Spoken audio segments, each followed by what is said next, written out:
Chris here, and welcome to my channel. In today's video, I'm bringing you a book haul. So I'm currently surrounded by books. I think I just did a quick count, and I have almost 70 to go through if you include my audiobooks and my ebooks. These are the books I've hauled in April, May, and June, and I'm just going to dive in because we're in the midst of a heat wave, which explains why I am sitting on the floor, and my setup looks slightly different. This is the same bookcase I normally film in front of, I'm just a little bit lower. And why the lighting might not be so great, because the last thing I want to do is turn a bunch of lights on. If I turn my fan on, you will not be able to hear me. My fan is that loud. It's actually right behind the camera, so if I turned it on, you really wouldn't be able to hear me. So I feel like I'm melting already, so we're going to go quick through these. So we're going to start with my ebooks and my audiobooks. And I have a piece of paper here, because I will never remember, just like last time. So we'll do a quick run through of my audiobooks, because I only have 3, I believe. The first is The House of Always by Jen Lyons. This is the 4th book in her A Chorus of Dragons series. I gave this book 5 stars. I absolutely loved it. I love the audiobooks. When I picked this up, I knew I was going to be getting the audiobook for it. There was no way I wasn't, and, well, it was just a no-brainer. And actually, I don't have it written down, but I'm going to also say The Discord of Gods. I've read that. I listened to the audiobook for it, so I definitely bought it. I used an Audible credit for it, so I also got that in the last 3 months. So, yeah. The first 2 books are The House of Always and The Discord of Gods. Which, by the way, Discords of Gods is the 5th book in the Chorus of Dragons series. It's the last book in that series, and I gave that one 5 stars as well. Absolutely love this series. Highly recommend it, and the audiobooks. The other 2 audiobooks I got are Nightfall and Lodestar. These are 2 books in the Keeper of the Lost City series. Audible was having, I believe, a buy one, get one. Like you use 1 credit, you get 2 books for it, and I ended up getting these 2. I absolutely love Keeper of the Lost Cities, and hopefully will eventually get all of the audiobooks. So this is a series that follows a young girl named Sophie who has the ability to read minds, and one day she learns that she's an elf and is whisked away to the Lost Cities, where she gets to interact with elves and learn her history and how she came to be with humans. And it is just one of my favorite series ever, so I was really excited to be able to purchase the audiobooks. Now, we're going to run through the ebooks. Like last time, I don't remember as much about these, and I don't have them in front of me, so it's hard to share. First up, we have The Broken Half by Sam Beck. This is a graphic novel, and it is the first book, I believe, in the Verse series. It is a fantasy series, and I've read it. I believe I gave it 4 stars, but I did participate in whatever-a-thon, so most of the books that were not part of a series that I really well knew or just really stood out, I couldn't tell you what they were about. I struggle most days to tell you what books are about without having some sort of note. So I did enjoy it, though. I do remember that. So I will say I recommend it because I did enjoy it. I just don't remember a lot of the finer details right now, but I do remember it was some sort of fantasy, I think. Next is Chase Tinker and the House of Magic by Malia Antaberman. I think that's what my rating says. I have really atrocious rating unless I'm concentrating really hard, and I was obviously not concentrating when I wrote this. So I'm going to assume this is some kind of middle grade fantasy that appealed to me based on the title. I will let you know on the screen whether I was right or not with a thumbs up or a thumbs down emoji, but hopefully I was right that this was a middle grade fantasy. Then I got The Eye of Ra by Ben Gartner. Again, I think this is another middle grade fantasy. It might have something to do with mythology, considering it's the Eye of Ra, and I believe Ra is an Egyptian god. So, again, thumbs up or thumbs down as to whether I got that right. Then, these are in a series. They're all by Ryan Cahill, and I've got Of Blood and Fire, Of Darkness and Light, The Exile, and The Fall, which are books 1, 2, 2.5, and 0.5 in his series. I believe this is a series that was recommended by Cassidy from Covers with Cassidy. I'll link her channel below. It sounded interesting enough when I read the description. Again, I think it's fantasy, probably adult, and it didn't cost me that much, so I decided to check it out and give it a go. Then I got Lumberjanes Volume 1 from Noelle Stevens. This was a book that was part of the Barnes & Noble membership. So I believe if you have a Barnes & Noble membership card, every month there are 5 options and you can get a free ebook, and this was one of the choices, so I snagged it. This is the first book in a graphic novel series that follows a group of girls at like a summer camp, but it's not a straightforward summer camp. There's a lot of fantastical elements, and things are crazy and kooky, and I believe I read the first 5 volumes during whatever-thon, and I enjoyed them all, so I would recommend it if you want to check it out. Then I got The Ninth Reign by Jen Williams. I DNF'd this. Luckily, I waited till it was on sale, so it was only 99 cents, so I didn't waste a lot of money. It just wasn't a book for me. I know that I was reading it as part of the Backlist Book Club, which is hosted by Cassidy, and I believe people who read that book for the book club actually enjoyed it. I just wasn't one of them. It was not my kind of book. I don't know how to explain it because I didn't get far enough into it to really grasp it, but I literally watched a video that Cassidy posted earlier today, and she read the whole thing and is struggling to explain what it's about, but I think she said it was fantasy, sci-fi with maybe a touch of horror, though she wouldn't consider it horror. I definitely would. The stuff that I started reading that made me DNF it definitely verged on horror, at least for me, so keep that in mind. If you want to check it out, there are people who like it. It's just not the kind of book that I was going to like. Then I believe I won The Chaos Principle by Nathan Johnson in a Goodreads giveaway, and I believe this is a sci-fi of some sort, though I don't know anything about it. Obviously, it sounded intriguing when I entered the giveaway. Then I got Breakfast at the Honey Creek Cafe by Jody Thomas. I think this is a cozy mystery. I think this is the only cozy mystery I bought because that is the last of my ebooks. Wow. Got through that a lot faster than the last time I did this because there were a lot more, and I bought a lot more of the cozy mystery variety. I didn't see as many of those. This book costs you $0.00 on Amazon, but it's not part of Kindle Unlimited, so I think that contributed to it. But I'm pretty sure this is some sort of cozy mystery, and it's probably going to have something to do with a cafe, so definitely sounds up my alley. So I haven't gotten any book of the month books since I last spoke with you, mainly because I'm trying to save some money. I say that as I'm surrounded by books, but to be fair, a good chunk of these came from a little free library in my area, so I don't feel quite as bad about that.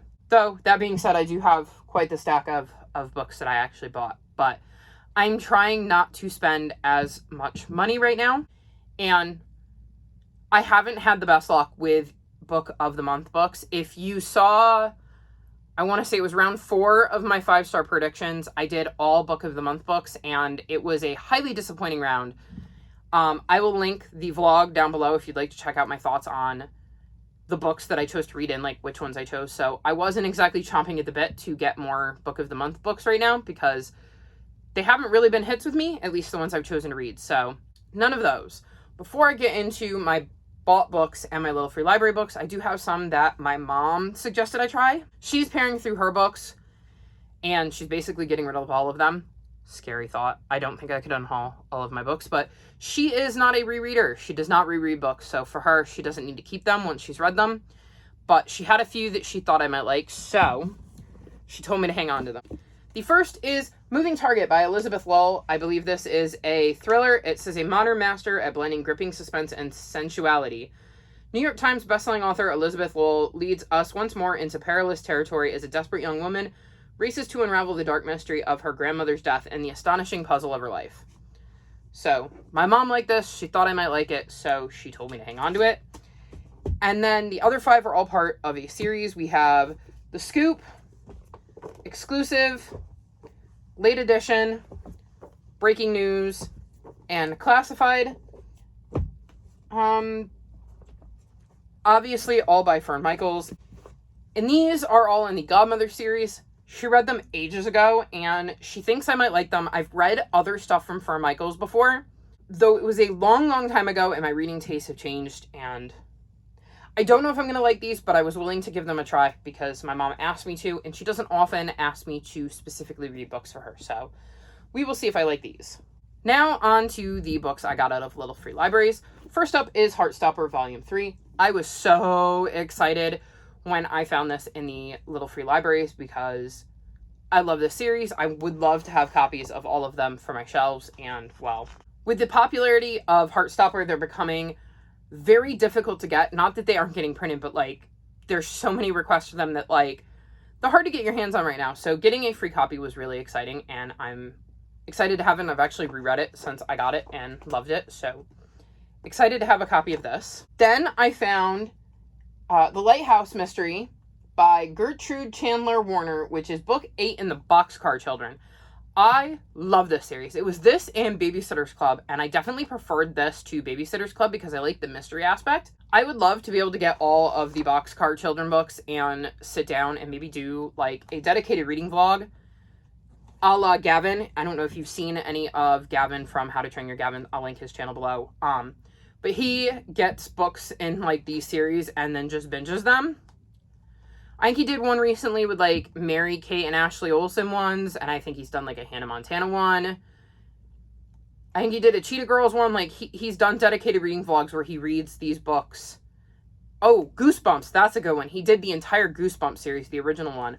And I just think it would be cool to read the Boxcar Children because I have very fond memories of this. So I was excited that I found one of them for free, and at some point I hope to get the rest of them. Then the other major throwback, Mickey Meets the Giant. I had this entire series, the whole thing, as a kid.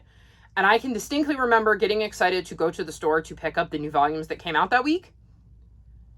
So I'm like super excited to have a copy of this, even though it has somebody's name in it. And like, you know, I'm pretty sure I saw at least one page where there was crayon drawn on top of a picture when I was flipping through it, which is totally fine because I know I wasn't the best person when it came to taking care of my books as a kid, but this is another one I would love to be able to have as a nostalgic childhood series that I have all of the books in the series for. So it's something I'm going to look into trying to get when I have a little bit more cash, but it was really cool to find this blast from the past in one of the little free libraries. Then I found Broken Bone China by Laurel Childs, and I believe this might be the one that's like book 17 in a series, so I don't know if I will get to it, but I will probably at least try the series. And it is a cozy mystery series that I believe revolves around a tea shop. Yes, it's part of the tea shop mysteries, and it does look, I don't know if you can see that, but these ones here are all the books in the series, so this is quite far into the series. I obviously didn't know that when I grabbed it. I just realized based on the cover that it looked like a cozy mystery, and I like cozy mysteries, so I grabbed it. We'll have to see if I like the series, but if I do, then I have one of the books in it. At some point, I will physically be able to just pick this up off my TBR. Then I got Come Homicide or High Water by Denise Swanson. This is, again, another cozy mystery, and I think this is book 3. Yeah, it's book 3 in the Welcome Back to Scumble River series. And I think Scumble River might be a series of its own, so I've got to look into that and do some more research, but this is definitely a cozy mystery series, and it looks like it's got winter vibes. That could be good for winter cover if I get into the series, so I snagged this one. Then I found A Call for Kelp and Partners in Lime by Bree Baker. These are books 5 and 7 in the A Seaside Cafe mystery series, and I don't know anything about it, but again, cozy mystery. The covers looked kind of interesting and, well, free. I like free. So hopefully this is another cozy mystery series. I would like, though I will say I don't like that they're like completely different size paperbacks. Like that will annoy me. So at some point I would have to replace one or the other, but if I like it, at least I have physical copies I can read and I don't have to try to find them from like my library. So score there. Then I found Charlie Bone and the Time Twister, Charlie Bone and the Invisible Boy, and Charlie Bone and the Castle of Mirrors by Jenny Nemo. These are books 2, 3, and 4 in the Charlie Bone series. I don't know much about this series, but I kind of liked the look of the covers. Like, I found these two first, and I liked that they were printed hardcovers, because I'd prefer that all hardcovers came with printed illustrated covers on them, because I hate dust jackets. But I also don't like naked hardcovers that are, like, let me see, we'll use this one as an example. Just, like, blank, nothing really interesting going on with them. I prefer ones that have something interesting to them, so yeah, I was drawn in by that. It looks like a middle grade fantasy mystery series, maybe. And yeah, at some point I will read this, though I will obviously need to get book 1 first. Then I found The Mark of Athena by Rick Riordan. This is the 3rd book in the Heroes of Olympus series. This is a companion series, kind of, to the Percy Jackson universe. Like, the first 5 books are the Percy Jackson series. Then you move on to the Heroes of Olympus series, which has 5 books, and then you move on to the Trials of Apollo series, which also has 5 books. And they go kind of in chronological order, and they're all set in the same universe, so you hear references to characters from previous arcs. And I have the first 2 books in this series in hardcover, so at some point I want to own all of them in hardcover, since I want at least my arcs to match, even if the series doesn't, because I have Percy Jackson in paperback, and I have been working to get the Trials of Apollo in paperback. So hopefully at some point I will be able to finish out the collection of this, but I thought it was really cool to find one of these in the little free libraries. Then I got Jojo Moyes' Me Before You, and I think this is a romance. It says, Me Before You brings to life 2 people who couldn't have less in common. A heartbreakingly romantic novel that asks, what do you do when making the person you love happy also means breaking your own heart?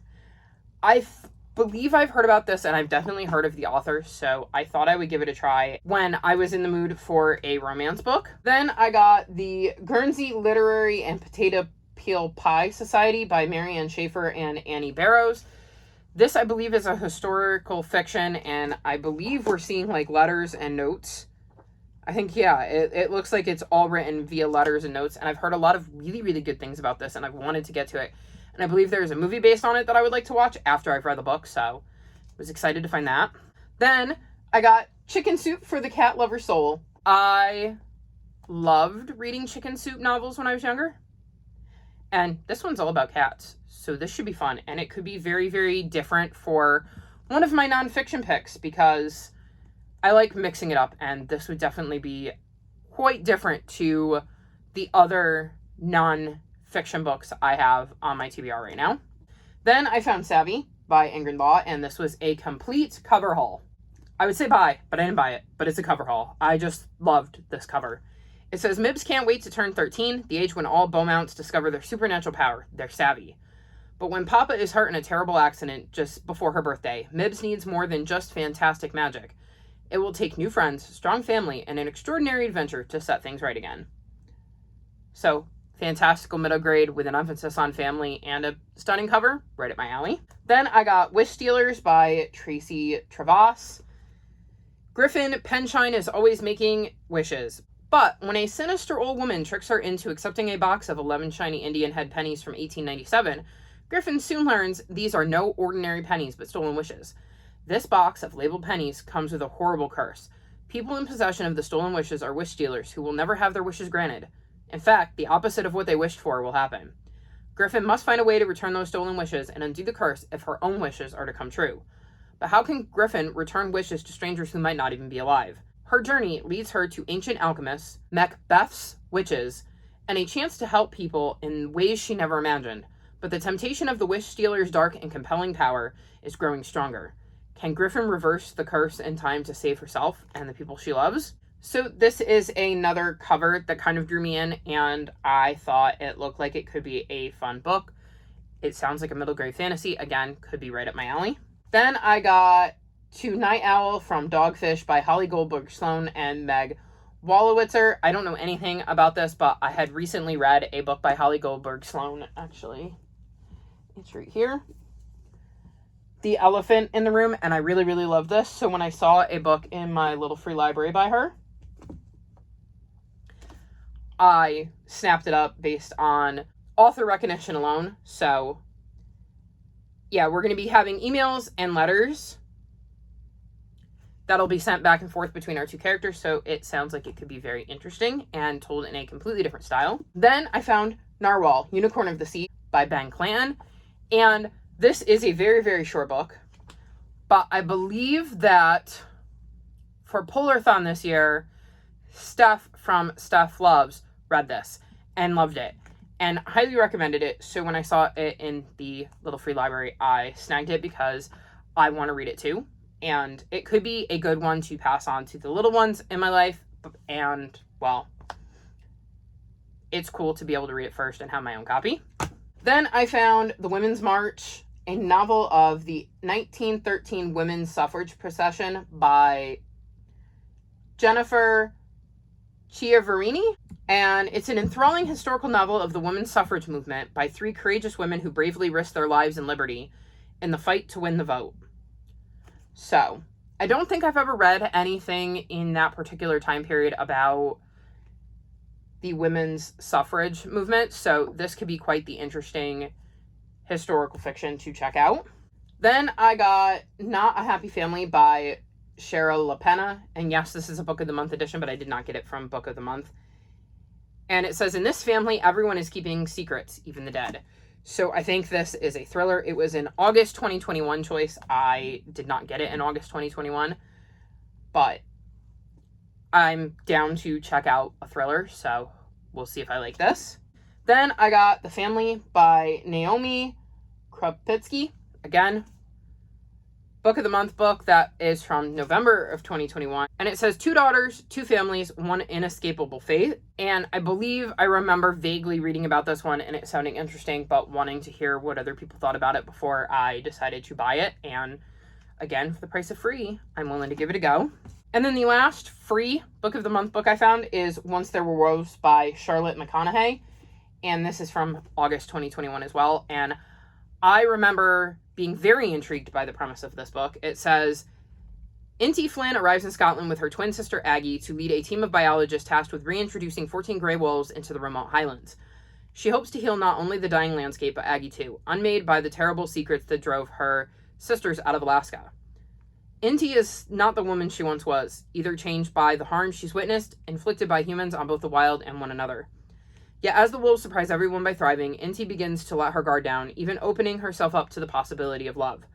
When a farmer is found dead, Inti knows where the town will lay blame. Unable to accept that her wolves could be responsible, Inti makes a reckless decision to protect them. But if the wolves didn't make the kill, then who did? And what will Inti do when the man she is falling for seems to be the main suspect? Propulsive and spellbinding, Charlotte McConaughey's Once There Were Wolves is the unforgettable story of a woman desperate to save the creature she loves, if she isn't consumed by a wild that was once her refuge. So yes, this sounds very, very intriguing, and I'm hoping that it does not let me down like some of the Book of the Month choices I made in the past did. Next, I found Ripper by Stefan Petruccia, and I believe this is a book about Jack the Ripper. Yeah, it looks like it's a YA thriller about Jack the Ripper, and we're following Carver Young, who dreams of becoming a detective. And as he is trying to find his biological father as he grew up in an orphanage, he finds himself smack dab in the middle of a real-life investigation, tracking down a vicious serial killer who has thrown New York City into utter panic. So I'm assuming this is kind of based on Jack the Ripper, because I believe Jack the Ripper took place in, England. But it sounded very, very interesting, and I'm definitely curious to check this one out. Then I got The Diva Cooks Up a Storm, a domestic diva mystery by Krista Davis. I got this because I knew who Krista Davis was. I read another one of her cozy mystery series, and I'm hoping I like this one. I definitely want to check it out because I like her writing and I like cozy mysteries. My mom will appreciate this one because it's large print. She has glasses to read, so reading this one will just make it a little easier on her eyes. And when I get done with it, I can put it back in the little free library in case somebody is looking for large print. And then the last book I got from the little free libraries is A Place to Hang the Moon by Kate Albus. This book says William, Edmund, and Anna aren't terribly upset by the death of their not-so-grandmotherly grandmother who has taken care of them since their parents died. But the children do need a guardian, and in the dark days of World War II London, those are in short supply. Especially if they hope to stay together. Could the mass wartime evacuation of children from London to the countryside be the answer? It's a preposterous plan, but off they go, keeping their predicament a secret and hoping to be placed in a temporary home that ends up lasting forever. Moving from one ballet to another, the children suffer the cruel trickery of foster brothers, the cold realities of outdoor toilets, and the hollowness of empty stomachs. They find comfort in the village lending library, whose kind librarian, Nora Mueller, seems an excellent choice of ballet, except that her German husband's whereabouts are currently unknown, and some of the villagers consider her unsuitable. Set against the backdrop of World War II England, A Place to Hang the Moon is a story about the dire importance of family, the ones you're given, and the ones you choose. So yeah, that sounds like it's right up my alley. In middle grade, that's high on family and historical fiction. This was a great find, and I hope I love it because it sounds fantastic. So that was the last book I got from the little free libraries. Now let's dive into the books I got for myself. First up is Claude, Evil Alien Wardler Cat by Johnny Marciano and Emily Chenoweth. I adored this book. I gave it 5 stars. It is absolutely hilarious. This cat is named Claude by a human who finds him, but he's from a different planet that I believe is known as Litterbox, but it's like Litterbox or something like that. And his name there is Whizcuz. Whizcuz. The entire book is full of puns like that.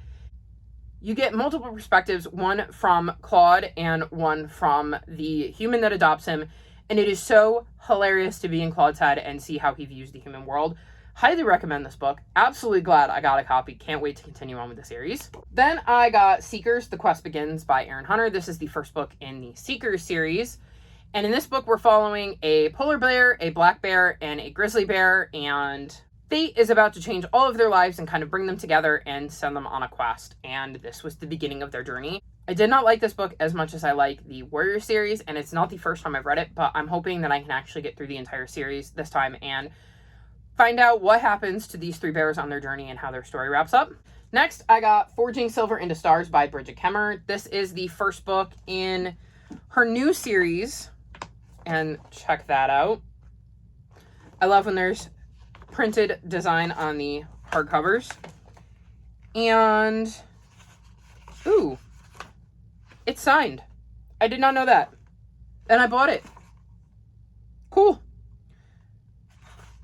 So yeah, she's got 2 series going because she's got Defy the Night and Forging Silver into Stars. Those are the first book in her 2 new series. And this is the other one, obviously. And this is a spin-off series from the Cursebreaker series, and we're following 3 new characters, and I believe at least one of them we met in the Cursebreaker series, and it's set like 5 years after the end of that series. I am really excited to get to this, and I'm hoping that I love it. Even though the way the Cursebreaker series went wasn't my favorite, I still do really love her writing, and I'm quite excited to get into this one. Next, I have The Mapmakers by Tamsin Merchant. This is the sequel to The Hatmakers, and it reads like it's the second book in a duology because it mentions that it's the action-packed conclusion to the tale. And I hope not, because I really, really love this series. I loved Hatmakers. I didn't enjoy this one quite as much, but I did love it. In this series, we're following Cordelia Hatmaker, who lives in a world where different families have the ability to imbue certain objects with magic. In her case, hats, hence being a hatmaker. And her father goes missing, and she's the only one who believes he's still alive. But there's a plot going on in the first book, and while also trying to find her father, she is trying to thwart that plot. So I've really enjoyed both of the books in this series, and I'm really hoping we get more in this world, even if these are the only 2 books told from Cordelia's point of view. Next, I have The Castle of Tangled Magic by Sophie Anderson. Sophie Anderson is the author of The Girl Who Speaks Bear and The House of Chicken Legs. And I really, really enjoy both of those, and I've heard really good things about this one, so I'm excited to get to this one at some point. We're following a young girl named Olia in a magic castle, and there seems to be some sort of secret rooms popping up, and she's got to try to figure out what's going on. I don't really need to know much more about it other than that it's written by Sophie Anderson, and I'm very excited to get to this one. Next, I have The Return of the Railway Children by Lou Kuenzler, and this is the sequel to The Railway Children. I've never read that, though I've heard about it because it popped up in, I want to say, Pages and Co. 4. The kids from The Railway Children were mentioned in Pages and Co. 4. So I'm slightly familiar with The Railway Children. At some point, I would have to read that. I did not realize this was a sequel when I got it. I just saw a cool book with a train on the cover, and I like trains. So hopefully I will like this series, because otherwise it's just a cool book with a train, and it will be interesting because I believe The Railway Children was written by somebody else, and this is a sequel with a completely different author, so that will be interesting when I get around to it. And it's great because it's got foiling on the cover. That is always handy for when you need a book with foiling on the cover for the prompt, and you're not somebody who gets like the fancy special editions from like book boxes, so score 1 for me for that. Then I got The Storm Dragon by Paula Harrison. This is the first book in the Secret Rescuer series. This is a cute start to a series where a young girl named Sophie finds a little dragon named Cloudy who's been injured. And unfortunately, she lives under a ruler who does not like creatures like dragons, so she has to try to hide him and help him get back to his family without the queen finding out. I really, really enjoyed this. I think it's very, very cute. Would highly recommend it to early middle grade readers, and plan to continue on with the series at some point because it was just a cute, quick, easy read. Then I got The Christmasaurus and the Winter Witch by Tom Fletcher. This is the second book in the Christmasaurus series. In this series, I believe we're following a young boy who wishes for a dinosaur for Christmas and ends up getting one. I think that's what happens in the first book. It's been a while since I read the first book, but I'm very excited to have the second one, to be able to continue on with the series. I remember loving the first one, and I'm excited to reread the first one at Christmas time this year and then be able to get to the second one. Then I got Defy the Night by Bridget Kemmerer. I mentioned this when I talked about Forging Silver into Stars. This is the first book in her other series she's got going on. In this book, we've got 2 points of view. We're following Tessa and Quark, and it says, a kingdom divided by corruption, the king desperately holding it together, a girl willing to risk everything to bring it all crashing down. So basically, there's like a sickness going around, and there's this flower that can help prevent it, but you kind of have to have money. And the elixir is basically being held back, and Tessa plans to help distribute it and wants to kind of thwart the king. And the king and his brother Quark, who's the prince, are just trying to do the best they can for their kingdom while not trusting anybody because their parents were murdered in front of them. It is a very intriguing book. I really, really enjoyed it, and I'm looking forward to continuing it at some point. And no sneaky signatures in this one. Next, I got A Mixture of Mischief by Anna Mariano. This is the third book in the Love, Sugar, Magic series, and we're following Leo, whose family has the ability to bake magic into food. And I've really, really enjoyed this series. I like the magic in the series. I like getting to see Leo's interaction because she's the youngest of, I believe, 5.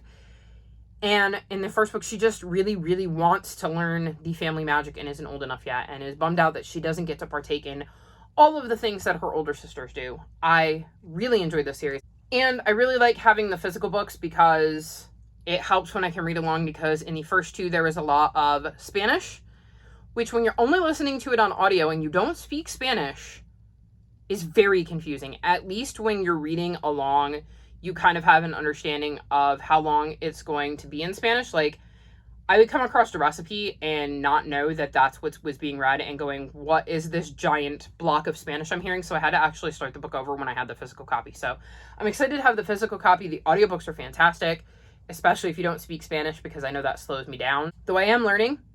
I know more than I did when I read the first 2 books, so there's that. I'm very excited to dive back in this series and get reacquainted with Leo and her family.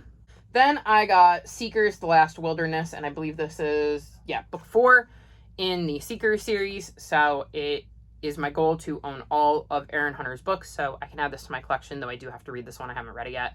I've only read the first one, and we'll see if I can get to it this year. It was part of my goals, but so far I'm not doing very good on my series goals when it comes to the 5 series I wanted to work on. Then I grabbed The Place of No Stars by Aaron Hunter. This is the 5th book in the Broken Code series. I've read this. It is one of the few of the Warrior series that I don't own, so when I saw that I could get a copy, I snagged it. I actually think I pre-ordered that because the paperback had just come out, and I have that ARC in paperback, so that's why I got that. Next, I got The Very, Very Far North by Dan Barrell. And it says, if someday you wander north, truly north, to the northern part of north, and you come across the cold, cold ocean, follow its shoreline to the beach that's just right for napping. There you'll find Dwayne, the polar bear, and his friends. Dwayne might offer you an icicle treat before introducing you to Cece the owl, Handsome the musk ox, Twitch the Arctic hare, Boo the caribou, and Major Puff the puffin. He might ask your opinion on mid-late morning naps and late mid-afternoon naps. Don't worry about the fact that Dwayne is a polar bear. He has only kindness in his heart, which is why his friends love him so. But if you are not able to visit Dwayne and his friends anytime soon, then the story tucked gently between the pages of this book should tide you over until you are ready for your own great adventures to the very, very far north. So I love this cover. It's absolutely stunning. And it sounded like it could be a great book for Polarathon, and that it was going to be a fun read. And it might be a good book to recommend to some of the little ones in my life who are now approaching that middle grade age. So I'm very excited to get to this. Next, I grabbed Ways to Make Sunshine by Renee Watson. I've read one of her books and really enjoyed it. I think it's called Some Places More Than Others. This is following a young girl named Ryan. And it says Ryan's name means king, that she is a leader and she is determined to keep growing into the name her parents gave her. She is all about trying to see the best in people, to be a good daughter, sister, and friend, but Ryan has a lot on her mind. For instance, Dad finally has a new job, though money is still tight. That means moving into a new old house, and Dad working the night shift. And with the 4th grade talent show coming up, Ryan wonders what talent she can perform on stage in front of everyone without freezing. As more changes and challenges come her way, Ryan always finds a way forward and shows she is a girl who knows how to glow. So hopefully this will be as enjoyable as the other book I read by Renee Watson, although it seems on the younger side. But again, I'm always keeping my eyes out for books that I can recommend to the young ones in my life. So hopefully this will be a good read. Then I got Dark Whispers by Vashti Hardy. This is the second book in the Bright Storm series. I've absolutely loved this series. We're following twins Arthur and Maddie, who in the first book have to deal with the death of their father, who is accused of something, and they have to try to clear his name. I think sabotage is what he's accused of, and they have to try to clear his name, and they go on an adventure to do so. I really enjoyed book 2, and I'm looking forward to finishing out this trilogy at some point. Then I got The Trials of Morgan Crow by Jessica Townsend. So I basically got this because I'm still hoping to build a little free library. I'm actually slowly working on putting up my Unhaul books on my Pango account.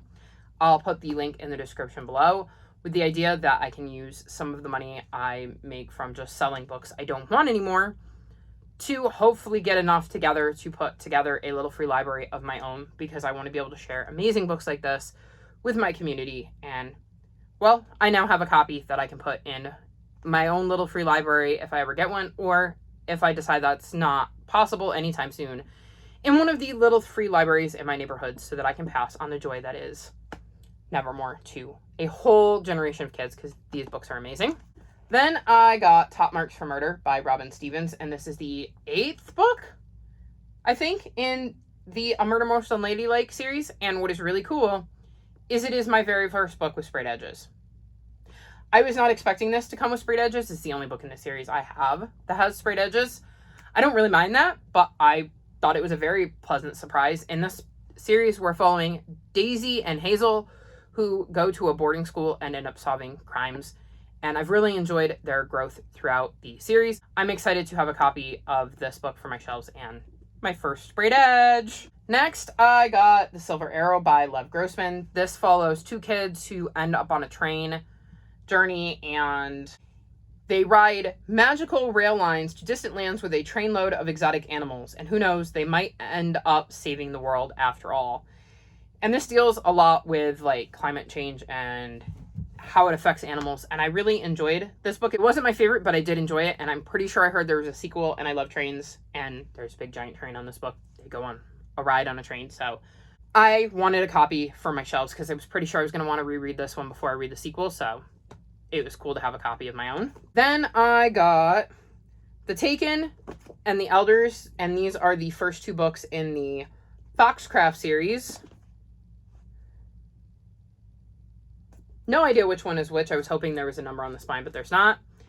And we're following Fearless, who is a fox, and I love animal POVs. I am very excited to dive into this series. I'm hoping that I love it because I'm always on the lookout for new animal POV books, and, well, I also thought the covers were really, really cool, so there's that too. We're almost done, guys, I promise. Next, I got Legacy by Shannon Messenger. This is book 8. Yes.